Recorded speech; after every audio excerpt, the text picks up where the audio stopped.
Diffusées en avril dernier sur les réseaux sociaux, ces images ont suscité un tollé international. Ces bébés sont tous nés de mères porteuses en Ukraine. Ces bébés sont des États-Unis, d'Italie, d'Espagne, d'Angleterre, de Chine, de France, Allemagne, Bulgarie, Roumanie, Autriche, du Mexique et du Portugal. Leurs parents, bloqués par la fermeture des frontières pendant le confinement, n'ont pu les récupérer avant de longues semaines. Tournée par la plus grosse agence de prestation de services de procréation médicalement assistée d'Ukraine, la vidéo a relancé la polémique sur la gestation pour autrui commerciale. Notre équipe s'est rendue dans les locaux de l'agence à Kiev. Elle enregistre plus de 300 naissances par an. Des gestatrices potentielles y déposent chaque jour leur candidature. Une usine à bébés accuse ses détracteurs. Son responsable se targue d'être le seul en Europe à garantir un résultat à ses clients. Certains couples choisissent le sexe du bébé. C'est interdit dans beaucoup de pays de l'Union européenne, mais nous, ici, on n'a pas de limite. On espère que la loi permettra des technologies plus pointues pour pouvoir choisir la couleur des yeux ou certaines qualités de l'enfant. Souvent taxé de pratiques peu scrupuleuses, l'homme a fait l'objet d'enquêtes judiciaires. Il balaie les critiques d'un revers de main. Des pays entiers avaient interdit la fécondation in vitro et maintenant on dit que d'ici 2025, un tiers des enfants naîtra d'une éprouvette. On entre dans l'économie post-industrielle. La gestation pour autrui, les puces dans le cerveau, c'est ça l'avenir. La gestation pour autrui est interdite dans 8 pays d'Europe. Tolérée dans d'autres, faute de loi, elle n'est légale qu'au Royaume-Uni et en Grèce à titre non commercial, dit altruiste. La Russie et l'Ukraine sont les seuls pays en Europe dont la loi permet la GPA rémunérée, y compris pour les étrangers. Moins coûteuse qu'aux États-Unis, pays de référence pour cette technique de procréation, la GPA en Ukraine a fait une percée sur un marché mondial estimé à près de 5 milliards d'euros.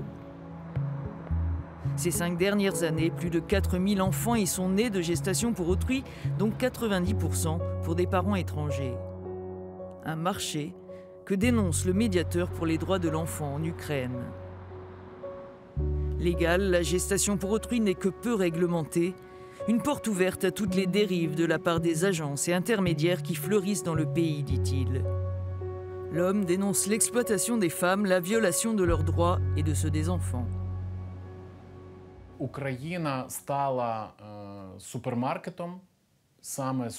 L'Ukraine est devenue un supermarché de la gestation pour autrui. L'enfant est devenu un produit et la femme un incubateur qui doit porter ce produit pour quelqu'un d'autre. Si des clients, pendant la grossesse, décident qu'ils ne veulent plus l'enfant, elle doit avorter et l'argent doit être remboursé. Si elle donne naissance à un enfant et que les clients ne veulent pas l'emmener, elle est obligée d'abandonner l'enfant en orphelinat car elle n'a aucun droit sur lui. Notre équipe part pour Vinnytsia, à quelques 300 km de Kiev. C'est là que vit Olga, coach sportif et championne de bodybuilding. C'est aussi la gestatrice d'un petit garçon dont elle a accouché en juillet dernier pour un couple chinois. À aucun moment elle ne s'est sentie exploitée et le suivi médical était irréprochable, dit-elle. La gestation pour autrui a changé le cours de sa vie et de celle de sa fille. J'ai fait ce choix pour ne plus devoir vivre avec ma mère et pouvoir acheter une petite maison. Sinon, il aurait fallu que je travaille encore très longtemps ici, ou alors que j'aille travailler à l'étranger. Et je ne voulais pas laisser ma fille derrière moi, avec sa grand-mère ou quelqu'un d'autre.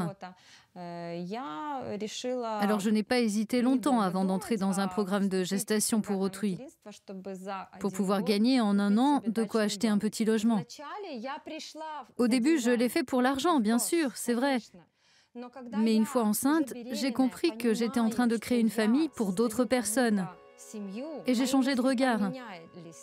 L'argent, c'est bien, mais donner la vie à quelqu'un, c'est encore mieux. Nous demandons à Olga s'il a été difficile de se séparer d'un enfant après l'avoir porté pendant 9 mois. J'ai compris dès le départ qu'il fallait rendre l'enfant. Du coup, je n'avais pas de sentiments maternels, d'émotions pendant toute la grossesse. J'ai ma propre enfant, que j'aime, pour qui j'éprouve des émotions. J'avais seulement un sentiment de responsabilité, que je portais l'enfant de quelqu'un d'autre pendant 9 mois, et qu'il fallait que je leur transmette, que je leur rende. Alors bien sûr, c'est très mignon quand vous découvrez ce petit bébé, c'est très touchant. Mais j'avais bien compris que cet enfant appartenait à quelqu'un d'autre, qu'il avait un père et une mère. Ma mère a donné une nouvelle vie. Je trouve ça super. C'est positif pour moi. Je suis fière de ma mère.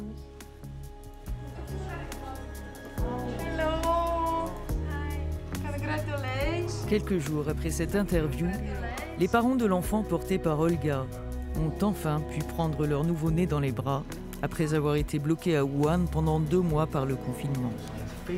On la remercie beaucoup, beaucoup. Nous, on l'appelle maman d'amour, pas mère porteuse. Elle nous a aidés à avoir un enfant. On n'aurait jamais pu le faire sans elle. On est très reconnaissants. Nous poursuivons le voyage en France où de nombreux couples ont opté pour la gestation pour autrui en Ukraine. Agents immobiliers, Céline et Maxence sont mariés depuis 10 ans. Après avoir découvert la stérilité de Céline, le couple a longtemps tenté d'avoir un enfant par procréation médicalement assistée. Leurs nombreuses tentatives d'insémination artificielle et de fécondation in vitro ont échoué. Ils ont opté pour la gestation pour autrui en dernier recours. Le couple est parti cet été en Ukraine pour démarrer une procédure auprès d'une agence qui, assure-t-il, offre toutes les garanties de sérieux et de sécurité, tant pour eux que pour la gestatrice. Les personnes qui peuvent imaginer qu'il suffit de payer et quelle que soit la situation, on paye, on a un enfant à la fin, voilà, c'est pas du tout ça. C'est pas du tout ça. Il faut absolument avoir un vrai problème et des raisons médicales pour qu'on puisse, en Ukraine, être autorisé à faire une GPA. On n'achète pas en fait une gestatrice. On n'achète pas une prestation. Il y a des vraies raisons médicales qui sont vérifiées. Pour lui qui donne son sperme, il y a un bilan de santé à donner. Et pour moi, un certificat médical qui justifie que je suis stérile et incapable de porter un enfant. J'ai un peu l'impression que des fois, les gens pensent qu'on vole l'enfant de quelqu'un.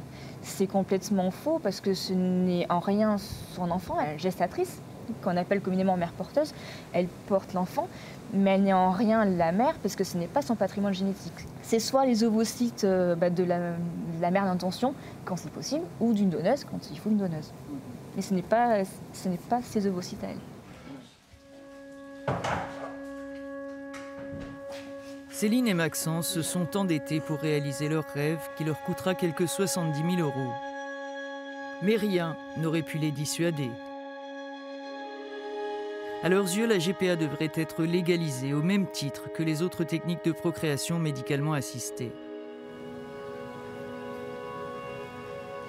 Pour moi, la GPA, c'est une technique de PMA comme une autre. Il y a des femmes qui naissent sans utérus, avec des grosses anomalies d'utérus. Elles n'ont pas choisi. Pourquoi celle-ci serait pénalisée alors que les autres couples, d'autres femmes qui ont juste des problèmes de qualité d'ovocytes ou des hommes qui ont des problèmes de qualité de sperme, eux, on pourrait les aider. Enfin, je veux dire, on parle de projet de vie de personne quand même. Je veux dire, on parle d'un petit bout de chou de 30 cm, voire un peu plus. Oui, j'avais raté standard. Un peu plus, qui change la vie, de nombreux couples tous les jours. Pourquoi pas nous? Qu'on vienne me dire pourquoi vous n'avez pas le droit.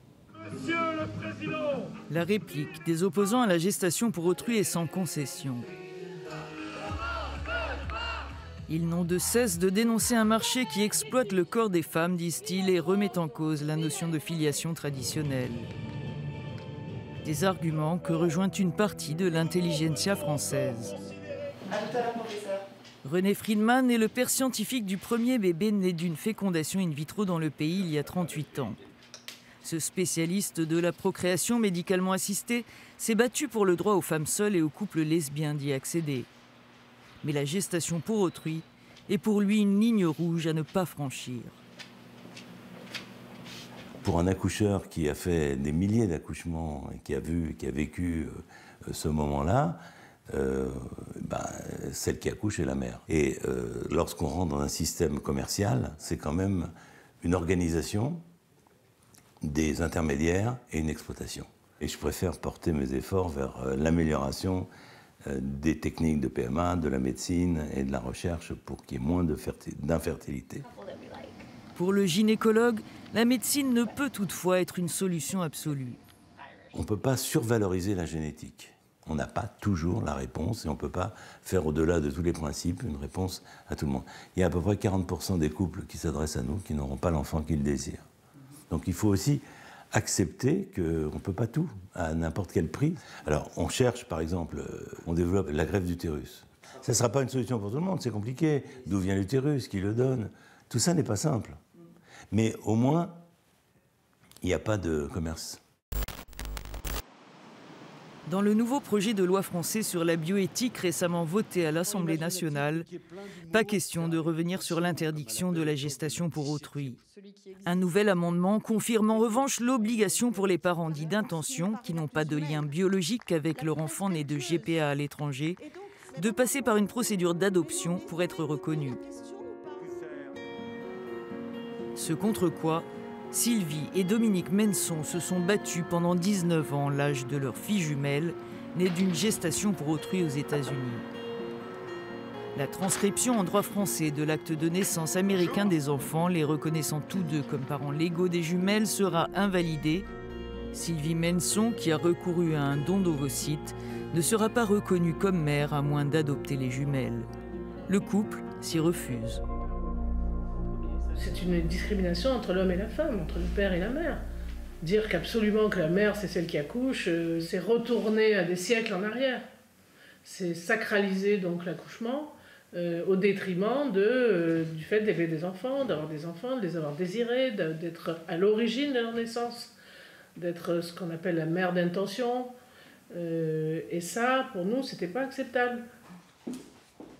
Il faudra des années de procédure et une condamnation de la France par la Cour européenne de justice pour que la Cour de cassation, plus haute juridiction française, reconnaisse pleinement les deux époux comme parents légaux. Un cas d'école. Des dizaines de parents d'intention ont depuis bénéficié de la transcription intégrale des actes de naissance de leurs enfants nés par GPA à l'étranger. Mais le projet de loi réaffirmant l'obligation d'adoption risque de tout remettre en cause. Aujourd'hui, il y a encore sur le tapis des tentatives de vouloir punir les enfants pour faire croire que ça va empêcher les Français d'aller à l'étranger. Oui, ils pensent que c'est dissuasif. En fait, c'est pas du tout dissuasif. Parce que les gens, quand ils veulent des enfants, ils sont prêts à soulever des montagnes, à escalader la falaise et ils font tout. Ce qui compte, c'est la défense des droits des enfants. C'est pas normal qu'ils soient discriminés. Nos enfants ont été appelés les enfants fantômes pendant des années. Les fantômes de la République. Oui, elles étaient là, mais elles n'étaient pas là et elles n'existaient nulle part dans les registres. Et c'est compliqué pour la vie quotidienne. C'est pas normal non plus d'être obligé d'aller à l'étranger pour avoir des enfants. La France peut très bien l'organiser chez elle, ici, mais sur une base altruiste, volontaire, pour justement arrêter tous ces escrocs, ces officines qui viennent de je ne sais où et qui trompent les couples en leur racontant n'importe quoi. Le message qu'on a toujours voulu faire passer, c'est que la GPA, c'est une aventure humaine, c'est quelque chose de relationnel. Donc on reste de grands amis avec la femme merveilleuse qui nous a aidés, parce que c'est quelqu'un qui compte vraiment dans notre vie par son geste. Et on compte aussi beaucoup pour elle, parce que ensemble, on a fait quelque chose d'extraordinaire. Sentiment partagé par leurs deux filles qui ont épousé le combat de leurs parents pour la légalisation de la GPA. Le fait en soi d'être née par GPA, ça m'a pas trop affectée. Après, le fait que mes parents ils soient tout le temps dans une bataille judiciaire, qu'ils aient tout le temps des rendez-vous par-ci par-là, ils perdent du temps à s'occuper des papiers au lieu de s'occuper de nous, ça s'arrêtait jamais. Du coup, c'était épuisant pour eux, parce que c'est eux qui étaient au front, et nous, puisque du coup, on les voyait épuisés, énervés et frustrés. La gestation pour autrui, quand on l'a fait dans un pays où c'est réglementé et encadré, c'est une solution Ça apporte le bonheur à une famille qui ne peut pas avoir d'enfant, qui est stérile. Et c'est une solution, c'est pas un choix. Légiférer pour protéger toutes les parties prenantes de la gestation pour autrui, enfants comme adultes, c'est ce qu'a plaidé un collectif d'une centaine de personnalités françaises à l'initiative de Geneviève Delézy de Parseval, psychanalyste et spécialiste de bioéthique. Notre société change sans arrêt. Il y a un blocage là sur la procréation. Et alors qu'en même temps, maintenant, tout le monde veut des enfants. Je pense qu'on peut vivre sans enfants, mais enfin non. En tout cas, tout le monde veut un enfant et il faut aider nos contemporains à ce que cet enfant naisse dans les meilleures conditions possibles. Ce sont des histoires effectivement pas banales, complexes sans être compliquées, complexes, il y a beaucoup à comprendre. Je crois que ce qui compte pour un enfant, c'est qu'il ait été désiré, qu'il soit respecté comme sujet, et que tout le monde soit respecté dans l'histoire, qu'il n'y ait pas d'amalgame entre le gamète et le sujet humain. La psychanalyse elle s'en fiche des gamètes, le sujet humain. Nous terminons notre enquête en Italie, où la gestation pour autrui est également interdite. Andrea et Gianni vivent à Milan avec leur fille de 6 ans, Anna. Ils se sont mariés en 2013 aux États-Unis. C'est là qu'ils ont pu fonder une famille en recourant à la GPA. Pour nous, ça a été le couronnement d'un rêve d'amour. Si on me demandait quel a été le plus beau jour de ma vie, je dirais le 2 août 2014, quand elle est née. Notre désir s'était enfin réalisé, de devenir une famille, dans tous les sens du terme. Je voulais un enfant, il voulait un enfant, et j'avoue que comme 2 embryons avaient été implantés, on aurait pu avoir des jumeaux. Mais ça n'a pas été ainsi, et si j'avais été un peu plus jeune, peut-être que j'en aurais fait un autre. Il a fallu 1 an de bataille juridique pour qu'Andrea et Gianni obtiennent la transcription de l'acte de naissance américain de leur fille, les reconnaissant tous deux comme parents légaux de leur enfant en 2018.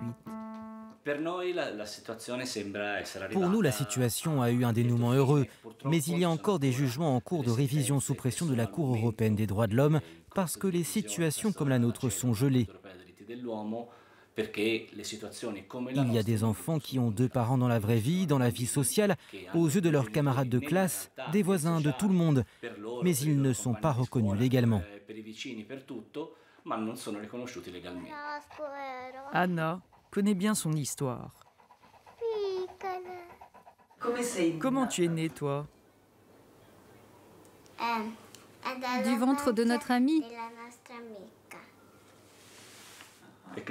Comment elle s'appelle?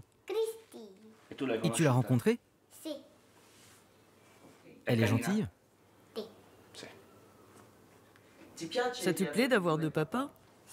Oui, beaucoup. Et qui est le plus gentil, Papa Andrea ou Papa Gianni? Tous les 2. Elle est très diplomate. 2 hommes et un couffin, c'est le titre du livre qu'a écrit Andrea pour faire bouger les mentalités, mais aussi pour Anna. Je veux qu'elle puisse un jour lire et comprendre son histoire. Je crois que la chose la plus importante est de lui transmettre le plus d'amour possible. Et le message le plus important à faire passer, c'est que notre famille est une famille pleine d'amour. Ce que je veux dire aussi, c'est que les enfants comme la nôtre sont des enfants fortement désirés. Bien sûr, il y a des enfants nés naturellement qui peuvent être aimés de la même manière.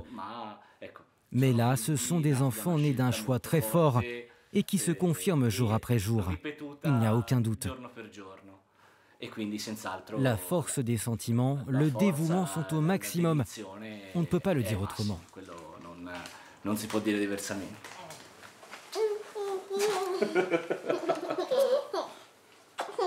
Ehi, una pazza. Questa è una pazza.